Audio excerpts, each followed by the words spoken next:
Hey everybody, I need to share something with you. I feel like I've been led to share it. Specifically, I feel like this is for somebody. I don't know who it is, but I really feel like it's for somebody. A couple months ago, I was really struggling, just looking around the condition of the world, things that are going on, and worried for my family, people that I love, friends, lots of things. And so I was questioning God about something very specific and asking Him to show me through the Bible the answer to a question that I was having. And that was, what can I do to not be deceived? He warned us so many times, all the way through the Bible we see, but specifically we see in the New Testament where He said many times not to be deceived and that deceivers would come and that there would be many. And of course, we know that finally leads into that one great deceiver, the Antichrist, that will come on the scene. And so we know that the world is being prepared for all of those things. Some of those things are right here on the scene right now. A lot of people disagree with that. But I'm looking at the Bible, and my understanding of that is that the things that I'm seeing, we are in a very, very, very late hour. And we don't have time to play around anymore. And not that we ever should have, but honestly, we did. I have. And so, now I'm looking at this biblical timeline. I'm looking at things that are going on. And so my question was just, what can I do? I don't want to be deceived. I don't want to be, I don't want something to come on the scene that causes me to fall away. And I want my relationship with Jesus Christ to be strong and secure. I want it to be stable. And so as I began to, ask that question, it was crazy. He started to show me so many things, and I would get up in the middle of the night and I would tell Barry, "Are you okay?" "Yeah, I gotta go write something down." And I was going write something down and go back to bed. And sometimes in the middle of the day, I've been at Walmart and had to write something down. I wrote it on the back of a receipt. And then I began to really realize that he was showing me a lot of things that we can do to not be deceived. And of course, there are the obvious ones. But then there were some things that I guess, I had not thought of so much. And I guess he wanted to point that out to me. And so I want to start where I started, and that was in 2 Timothy 4. I'm just going to read it. It says, "The time will come when men will not endure sound doctrine, but after their own lusts they will heap to themselves teachers having itching ears, and they will turn away their ears from the truth and shall be turned unto fables." I don't think any Christian would argue with the fact that we're seeing some of that right now. It's very hard to have a conversation with people anymore, even about God. People don't want to hear it. I was talking with my daughter today. We were actually discussing this, and she said, people don't want to hear it, and you'll get cussed out. And I was like, yeah, I've been cussed out. I've been blocked out of it. And, it doesn't change the fact, how people feel about it doesn't change the fact that it's the truth. And so here in this scripture we have, first of all, it's very important. I believe we have to take every word in the Bible. And it says the time will come. It's not something that he says it might happen. It could happen, No, he says it's going to happen. It will come. And I believe that time is now. We're here. We're seeing it. We're hearing it. We're feeling it. I know that there's trouble on our horizon, and that trouble has infiltrated even the Christian circles. Is the time will come when men they don't want to hear it. They don't want to hear the sound doctrine. It says after their own lust that they will heap to themselves, and that's important. There will be heaps. There will be more in that pile than there will be on the other side. They will heap to themselves that this is what they're going to want. They're going to want their ears tickled. They're going to want to be mollycoddled, my dad used to say. They're going to want to be pampered, and we're seeing it. People do not want to hear what is important anymore. And, and I think a lot of that is simply because their sin is rampant. It's rampant in our world right now. There's so much just ungodliness in the world. And for the most part, people are okay with it. They're making excuses and literally making up things and saying, well, God said this, and this is what this verse means. And so it says that they're going to turn their ears away from the truth. And of course, we're seeing that they don't want to hear it, and be turned into fables, just make believe stories. And let's just make everybody feel good. Let's pamper everybody. And if we're going to build the kingdom, let's do it this way and that way.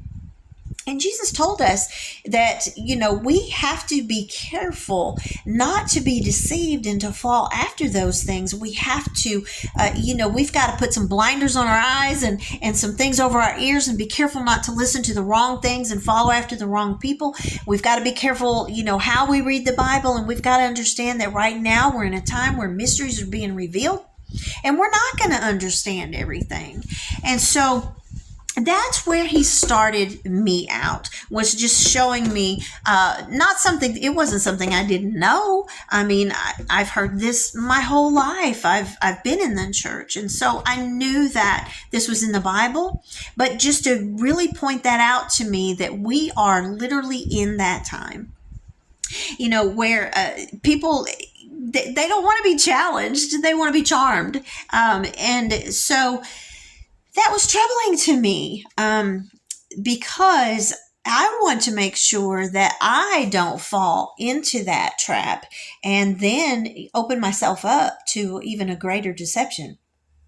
And so I felt like it was very fitting that that's where he started me in this couple of months now study, that I feel like is good for all of us. I know that it's been very helpful to me to understand that we are in that time. We're not playing around here anymore, guys. And I'm speaking to me. If we know Jesus Christ and we know the Bible, if we know what he says, we've got to stand firm, and we've got to quit wallowing in stupidity and understand that these are troubling times. And as we're seeing this great falling away, it can be very discouraging. It hurts, and it's frightening. And so that's where I want to start is 2 Timothy 4, verses 3 and 4. That the time will come, and the time is now. We're here. We cannot say as Christians, and I'm speaking Christians here, to the lost, this isn't going to mean anything. But to the Christians, we are here, and we are seeing it. And we have got to come to a time where we are discerning every word, every message, every song, every situation, every person, every circumstance. We have to discern and not allow our ears to be pricked, tickled, babied, pampered, all the above. We have got to understand that we could be in danger now if we are not careful as believers in Jesus Christ. And so that's where I want to start with this. There are several things that he has shown me. I'm going to throw this one out there. I don't know where all of this will go. I know that I have a stack of papers here that I've been writing for several weeks now. And this was where he started me. So this is where we're going to start, is to understand first and foremost that we're here.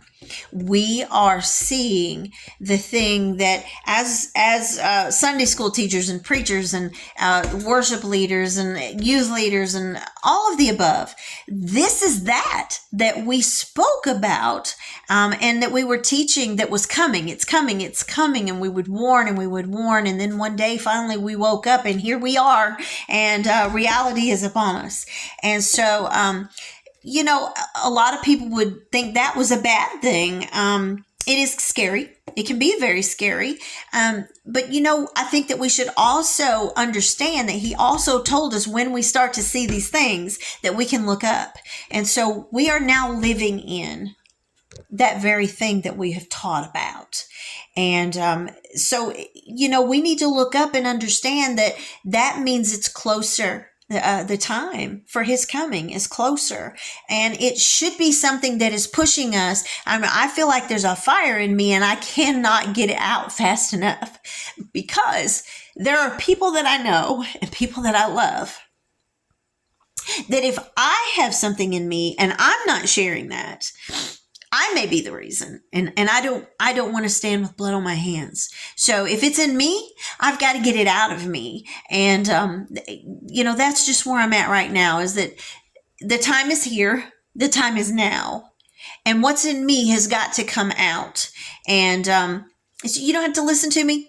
You can click the button, block me, cuss me out, threaten me. I've had all of the above. That's okay. We'll just deal with that as it comes. But we have to stand firm, because if we don't, there is an eternity. And there are two sides to that eternity. People are going to, they're either going to go to heaven and spend eternity with Jesus Christ, or they're going to burn forever in a torment that we call hell. And the Bible calls hell, and it's a reality. And I know that there are people that I know right now that I don't want to end up there.